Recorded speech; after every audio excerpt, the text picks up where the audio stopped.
Hello, everybody. This is the final newsletter for 2022. And in this one, I'll be talking about discipling the lost boys, serving the poor in Mexico, and what's next. But overall, it's been truly incredible what God does. I felt like I heard God say to disciple the lost boys back in May of 2021, and since then I just kind of trusted that that was God speaking. So and I just taken the step towards discipleship. It was one door at a time and many prayers as well. Just praying a lot about it and just continuing to earnestly seek God. But I think that's all you really need, just little by little. So little did I know that being part of these boys' lives has been one of my greatest joys of 2021. And that's pretty cool to be able to say that. Antonio, sing me a song. I'm so down for you, baby. I see you from the inside out. Woo! All right. Yeah. It's weird how people grow on you. And I find myself thinking about these boys throughout the week, which was not really like me before. And I think about what, throughout the week I think about what we can do to help them be successful, godly men, right? Not just success in the worldly sense, but godly men. So as a result, I've started teaching the basic personal finance lessons for these boys.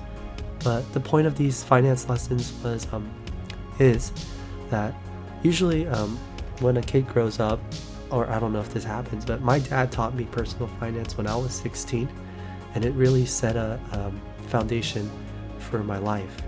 A lot of these boys don't have those father figures in their lives, or older brothers, so it's like, who's gonna do it?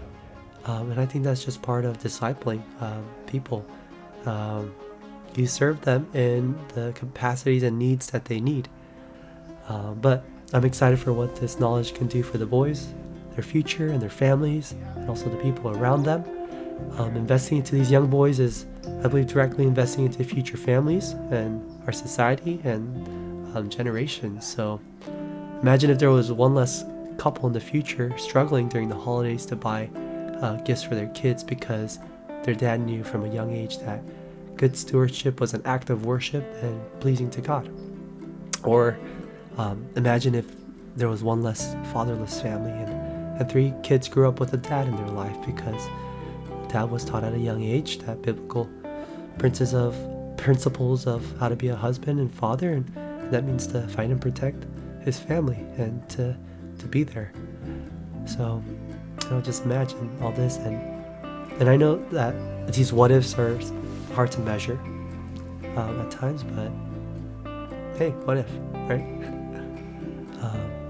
I also know I won't see all the fruits of the work for years to come, or I may not even see it at all, and it's not promised, but I'm okay with that.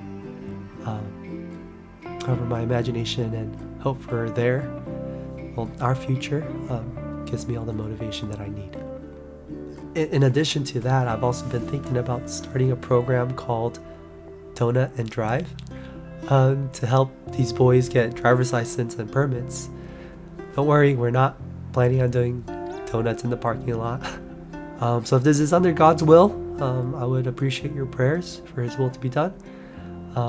Other ideas I have includes a week-long summer camp / mission trip to Mexico. So I want to take them to Mexico, kind of get them out of their comfort zone. This would be possibly through YWAM, San Diego Baja, and Homes of Hope. Career counseling as well, and also partnering with local churches and para-ministries to bring more people who want to disciple these boys into the mix. So yeah, those are the next steps for the boys, and it's been really exciting. So I've officially been going down to Mexico for about a year now, and I remember last December signing up to serve as a volunteer over my winter break, and I didn't know too much about what I was getting into other than, number one, I was determined to make it work out, and number two, that I needed something more in my life. It's hard to put words together. I think my soul, my insides really needed this. I just got picked up, and man, my stomach is like so. It's like that excitement feeling, and your stomach just gets all like feels like there's a ball in it. And that's just started a chain reaction of things, of just this amazing gift of relationships, of people that I got to meet.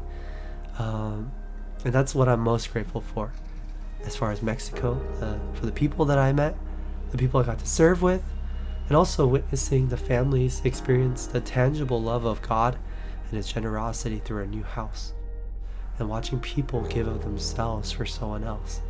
That is priceless, and that's really, really powerful. So